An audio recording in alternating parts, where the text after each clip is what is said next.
Shedeur's incumbency, so to speak. I think there are two people on the Cleveland Browns that this season went well for. Myles Garrett, who we're going to talk about in a minute, and Shedeur. And this season went well for Shedeur despite how poorly Shedeur played. Because Shedeur's numbers are what his numbers are. And the sample size is half a season. Among quarterbacks with as many starts as Shedeur, he was 35th in completion percentage, 29th in yards per game, 24th in yards per pass, which is not bad. Dead last in touchdown to turnover ratio, second to last in passer rating, and 31st in sacks per game. Even by judge a rookie on a curve standards, those are not good numbers. Well, it's Stefanski's fault. But because they won just enough games to he not won have a three, right? He won three. His record was that's right. He was on the field for three of them. Well, yeah. But because they fell outside of the top three of the draft, and picks 1, 2, and 3 are 3 quarterback-needy teams, and it seems like it is a 2-quarterback draft, we think, right now. And because Stefanski is now out, and I think it's fair to say Stefanski didn't appear to be a huge Shedeur guy, I think this worked out perfectly for Shedeur, where the Browns are going to have very little optionality. Like, what are we going to do? Are we going to overdraft a quarterback as the 3rd or 4th quarterback taken with the 5th pick of the draft? Probably not. Are we going to spin the free agent quarterback wheel, which is, it seems like Malik Willis and who? Like Daniel Jones is a free agent. He tore his Achilles. Mac Jones is not a free agent. So I am still a seller on the idea that Shedeur Sanders is going to be a long-term, even average, much less above average starter in this league. But he's going to get a shot now. I think that with Stefanski gone, with where they fell in the draft, he is going to get that offseason that he talked about after his first start. Imagine me with a full offseason. I think we're going to get to see it. Indeed. It's quite compelling, as I observe many remain fervently optimistic about Shedeur Sanders, continuing to view him as the NFL's next transcendent talent. The dynamic is rather ironic. When he produces a statistically favorable performance, the response is, "You see what Shedeur can accomplish. That demonstrates his greatness." Yet, when his cumulative statistics across all games are examined, the narrative shifts. You cannot evaluate those numbers. They are invalid. His supporting cast was inadequate.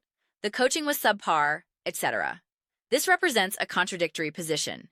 You cannot endorse both perspectives simultaneously. Now, I believe Shedeur displayed sufficient promise to maintain positive momentum.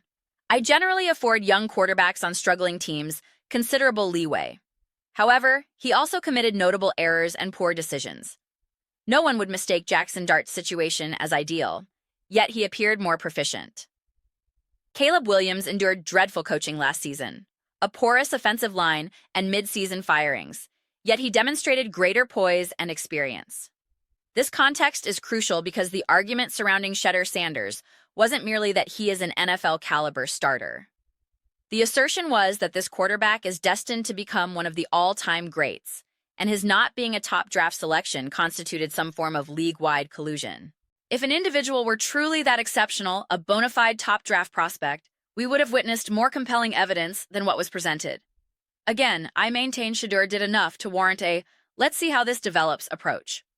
Concurrently, one must acknowledge his performance was not extraordinary. It is acceptable to concede that. Even while articulating this analysis, some will allege, "You simply despise Shedeur." My actual position is that he exhibited enough encouraging signs to justify monitoring his development following an off-season with proper coaching and roster construction. Nevertheless, you must also admit it was not exceptional. Tyler Show's supporting cast in Las Vegas was far from stellar. He operated with a first-year head coach and Kellen Moore, and no one praises that roster's quality, which was also decimated by injuries.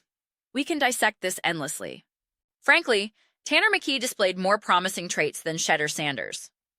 McKee lacked a full offseason, was making essentially his second career start with an inept offensive coordinator, and was surrounded by backups. He delivered some advanced throws.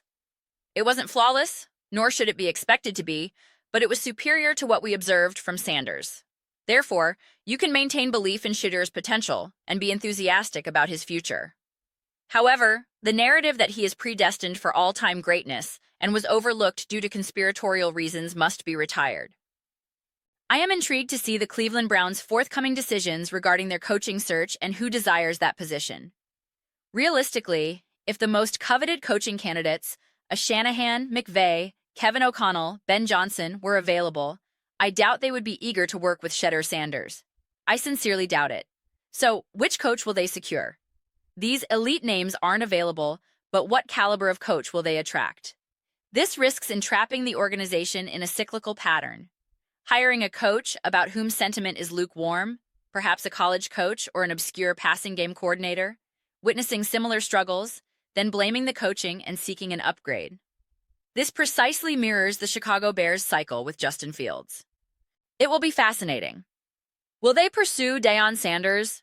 I sincerely hope so. Cleveland Browns, I implore you, hire Deion Sanders. Please. You would gift us one of the most unforgettable off-seasons and regular seasons in 2026. Grant the public this spectacle. Those are my reflections. I am exceedingly eager to hear yours. What are your thoughts on Shedeur Sanders? How do you assess his inaugural year with the Cleveland Browns? What about the dismissal of Kevin Stefanski? Share your viewpoints in the comments below. I read every single comment. Whether you concur or dissent, let's engage in dialogue. Let's have spirited debates. But ultimately, let's enjoy the discourse. Please consider subscribing. We are cultivating a phenomenal community here and would be delighted for you to participate.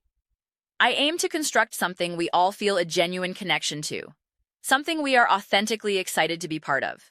I believe we are making significant progress toward that goal. Please also remember to approve this video. It genuinely enhances visibility and assists the platform's algorithm. Thank you immensely. Until next time.